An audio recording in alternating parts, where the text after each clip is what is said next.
Hi guys and welcome back to Game and Muscle videos. Sorry if my voice sounds terrible. We ran out of milk. I had to jog up the hill. You know, would have been a tea disaster without any milk. So the exercises destroyed my throat. Hopefully it'll be better by the end of this video.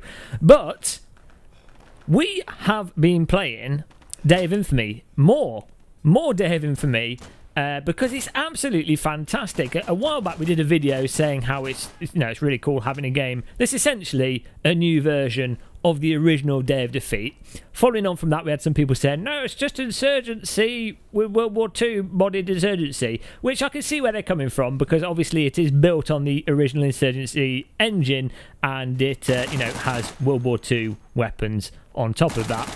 But I think since this latest patch that came out on the 15th, it's moved even further away from that Insurgency foundation, and in some ways it's actually moved further away from the original DOD 1.3 style of gameplay, and has started to more establish itself and develop its own gameplay. And it's actually merging more towards something like Red Orchestra, but with it having more fast-paced flag capturing gameplay. So it's not as slow and laborious as Red Orchestra. It's managed to get, in my opinion, the perfect balance between the arcadey feel of the original Day of Defeat and a more realistic feel of Red Orchestra. And it's kind of in between what you used to get with the original Call of Duty games, though more simulation-y than that.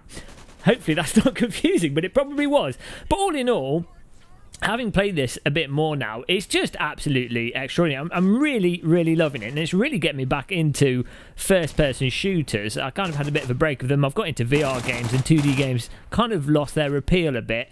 Also, I found with a lot of the console shooters that came out, Battlefield 1, and just the recent COD games, they just didn't appeal to me. But this has got the balance just spot on. So in terms of the actual update, for those of you that haven't been following the news with Day of Infamy, the biggest things they've improved really are just tweaks to the existing maps in the games, polishing them up, making sure the spawning's a bit better, making sure that the actual texturing and the execution of the maps is better. And they do just now play smoother and more consistently. And actually, what another really nice thing with this game is, a lot of modern shooters, they kind of enforce spawn camping in a really forceful way, in that they make it so that you can get to the spawn easily, but then you get auto-killed or you get punished for spawn camping.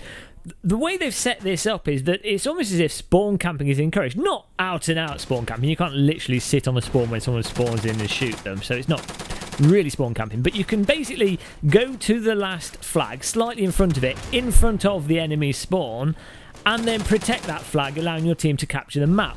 And it's done in a way where it's genuinely fun. You're under pressure, you're getting the reward and the enjoyment that you would traditionally get from spawn camping, but you're doing it in a way that doesn't actually ruin the gameplay for the other team. And this is one of the first games that's really done that. And the new tweaks and what I've played of the more recent maps, when I've been playing this more, seem to just make the whole game play a lot more smoother, and there's a lot more tension when you're at a forwards flag trying to fend off the enemy team as they spawn in. Just absolutely fantastic.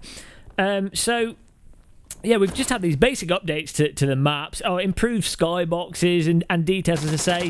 They've not really added any new content. There's been some additions, like a new scope for the Enfield, and the way bayonets operate has improved.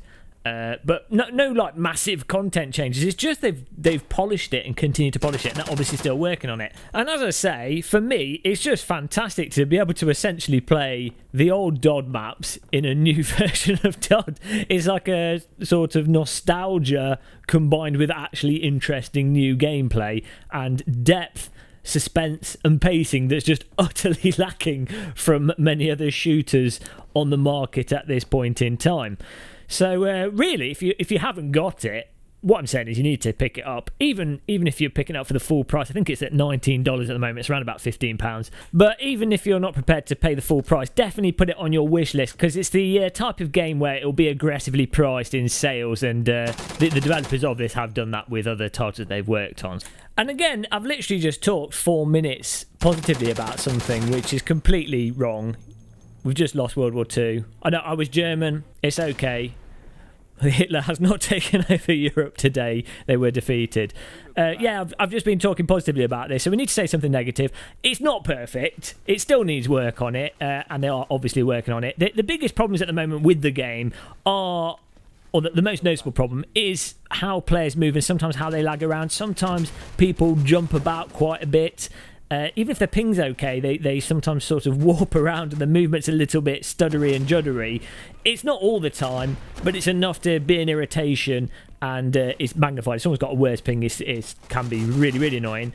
But other than that, I think sometimes when you shoot, the terrain gets in the way of your bullets in a little bit of an awkward fashion at times. But that's nitpicking, I think. It's under development. It's still going along. It's early access, and they're progressing it. That's the main thing. So I put it on your wish list. Buy it as soon as possible. Sponsored by Gamer Muscle Videos. We're bleeding to death on the floor now. We're not very good at this game. Despite liking it, we are terrible. I've put the sexy, illustrious subscribe link on the screen for you guys to click so you can subscribe to the channel. Don't forget to click our Twitch channel in the video description so that you're notified next time we go live on Twitch. And we will be streaming some of this, and it'll be awesome to shoot some of you guys that watch our videos. You can join in with us and we can reenact World War II together. So, there you go. Thanks for watching this. I hope it was informative, entertaining and enjoyable. Until the next video, which will probably be tomorrow, thanks for watching and goodbye, everybody.